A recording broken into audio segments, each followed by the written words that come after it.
There are some players absolutely skyrocketing into week 12. I'm going to go position by position and talk about them. Hey, before I get to those players, let me remind you, if you haven't tried Underdog Fantasy yet, now is the perfect time, because if you join before Thanksgiving Day, they're going to give you this new customer special. Christian McCaffrey only needs to go higher than half a yard. If he does that, you pair it with any other line or lines you like, and you could potentially 20x your entry. And if you use our promo code ENDGAME when you sign up at Underdog Fantasy, not only are you going to get this new customer special, but they're also going to match your first deposit dollar for dollar up to $100.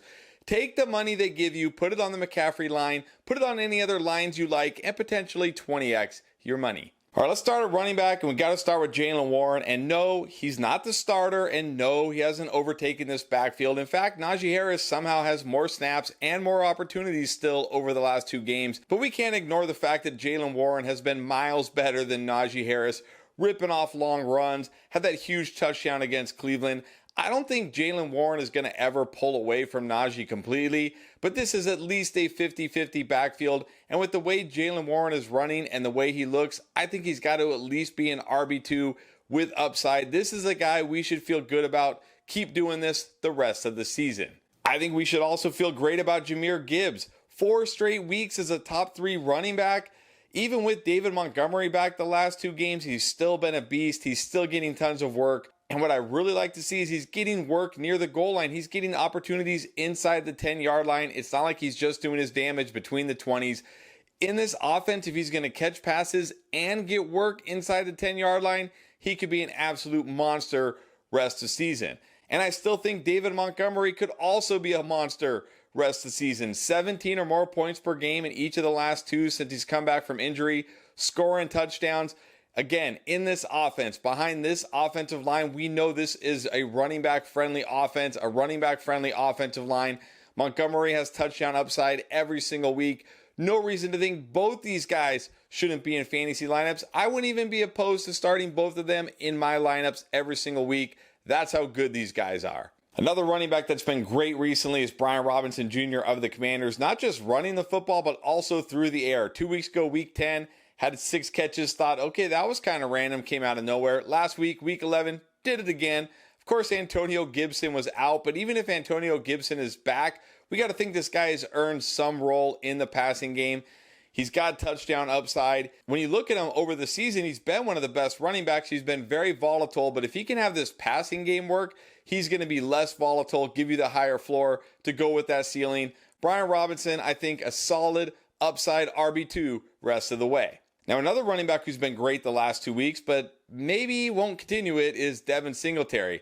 Had 2 great matchups without Dameon Pierce and absolutely went off in both of them. But we did see Dameon Pierce practiced on Friday. Got to think this week he's going to get more practices in. Got to think he's going to play. That's going to hurt Singletary. But also, not quite the same matchups he's had the last 2 weeks. Now he gets a matchup against the Jaguars, who are much better against the run than the pass. One of the best run defenses. If you've been riding with Singletary the last 2 weeks, that's great. He's probably helped you take home the win. He's helped me take home some wins in some leagues. But I'm starting to get nervous about him going forward in a tough matchup, especially if Pierce is back. Another running back I'm a little bit on the fence about is James Cook. Back-to-back games with over 100 scrimmage yards. Even in that game in week 10 where he fumbled and was benched for a good portion of the game, still went over 100 yards in that game. Scored here in week 11.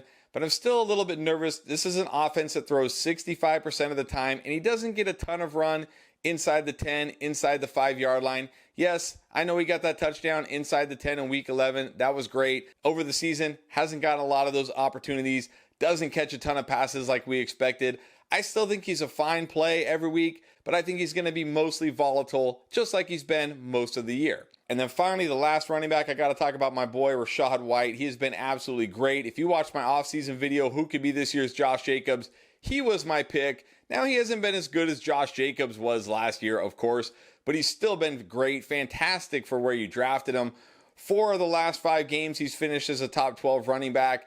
The other game, he was the running back 13. What you got to love here is his work in the passing game, because that makes him kind of matchup dependent. I mean, we've seen in 2 tough matchups, Tennessee and then the 49ers, he has come through. Now he gets 2 smash matchups against the Colts and the Panthers. You Got to think he's going to have big games in those. This is a guy who should continue to do what he's been doing, not only the next 2 weeks, but for the rest of the season. Let's move on to wide receiver. I could have probably made this entire video about Tank Dell. Honestly, this guy has absolutely been on fire. Top 3 finish in 2 of the last 3 games, top 12 finish in the other game. Coming off this great game against Arizona without Noah Brown. Got to feel good about him again here in week 12, getting Jacksonville. I talked about him, a great run defense, not so good against the pass. We'll see if Noah Brown is back, but this guy's been absolutely great and electric in most of his games as a rookie.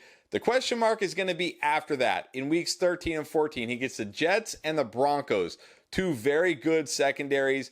Can he do it in those matchups? If he does, he's probably going to be a league winner rest of the year. But even still, considering he was a waiver wire pickup in most leagues, you got to feel good about Tank Dell. And you got to feel more than good about Keenan Allen. What an absolute monster Keenan Allen has been this year. And over the last 2 games, 30 targets, 21 catches. Ever since Mike Williams went out with that knee injury, he's been absolutely incredible. He was already pretty good before that, but just another level without Mike Williams. And you look at this receiving group. I mean, Josh Palmer's still on IR. Quentin Johnston is not it. Jalen Guyton got hurt. There is nobody behind him. He is going to continue to be a target monster rest of the year. He's in a great offense, tied to a great quarterback. Keenan Allen, at worst, probably a top 5 wide receiver rest of the season. And DJ Moore with Justin Fields, probably at worst a top 15 wide receiver rest of the season. Instantly, Fields comes back and this guy puts up a top 10 game, 7 catches, 96 yards, and a touchdown. The worry here was Justin Fields. How was he going to be? 4 weeks of not playing. The thumb, how was the grip? Well, he looked fine. Hit him on that deep pass, looked great. You got to feel fantastic about DJ Moore going forward. Remember, this guy was wide receiver 5 before Justin Fields got hurt. No reason to think he's not at least a top 15, if not a top 10 wide receiver rest of the season. And then a guy who just keeps making big plays and scoring touchdowns is Courtland Sutton. A couple of incredible catches on that Sunday night game. Has been one of the best players on offense for this Broncos team and has been a big surprise in fantasy after 2 straight down years. Back-to-back top 15 wide receiver weeks. Of course, a lot of that is touchdowns. One of the leaders in touchdowns this year. He does have a tough matchup this week, though, against Cleveland. Let's see if he can keep it going. Certainly, he's been good recently. I think he will continue to be good rest of the season. But, man, if those touchdowns dry up, it's going to be tough for Courtland Sutton. And then finally, we got to talk about rookie Jayden Reed, arguably the best wide receiver for the Packers this year. Back-to-back games with over 19 PPR points. He's a great player. And Jordan Love has actually looked a little bit better the last couple of games too, which has really helped. They've started to not force the ball to Christian Watson, which I think is a good thing. They've got playmakers. They've got young players. Jayden Reed gets those soft matchups out of the slot. He's explosive. He's a good player. He's actually a better prospect, I think, than a lot of people realize. This is a guy who I think can keep it going rest of the season. Yeah, in this offense, he's going to be volatile because he's catching passes from Jordan Love, but still, he's a dynamic player. He's got weekly upside. Let's move on to QB, and after struggling the 3 games before the team's bye, Brock Purdy has come back with a vengeance. 2 games of over 23 fantasy points since the team's bye. This week should definitely be a test on the road against Seattle, but with the weapons Brock Purdy has and the offensive system he's in, you gotta feel pretty good about him as at least a low-end QB1, top 12 type QB rest of the season. And you could probably feel even better about Kyler Murray. He's showed no ill effects from that knee surgery, has a rushing touchdown in each of his first 2 games, 30 yards his first game, 50 yards rushing this second game. That was the worry here, was like, well, even when he comes back, how is his running going to be? Well,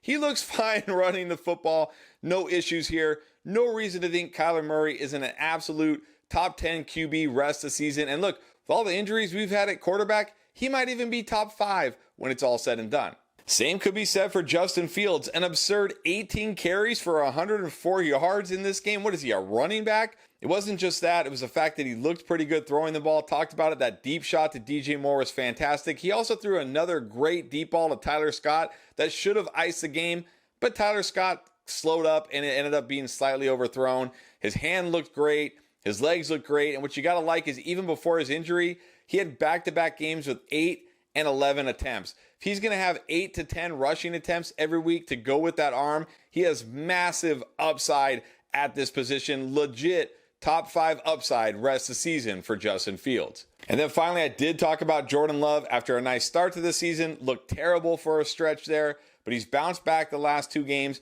2 touchdowns in each of those games, at least 289 yards in each of those games. Maybe we can start to feel good about him again, or maybe not. Maybe he's going to let us down again like he did earlier, but he has been playing well the last 2 weeks. This is a true test here this week on the road against the Lions. We'll see how he does, but I think Jordan Love, at least now, is definitely somebody you could feel solid about in 2QB Superflex leagues and maybe as a decent streamer in deeper leagues.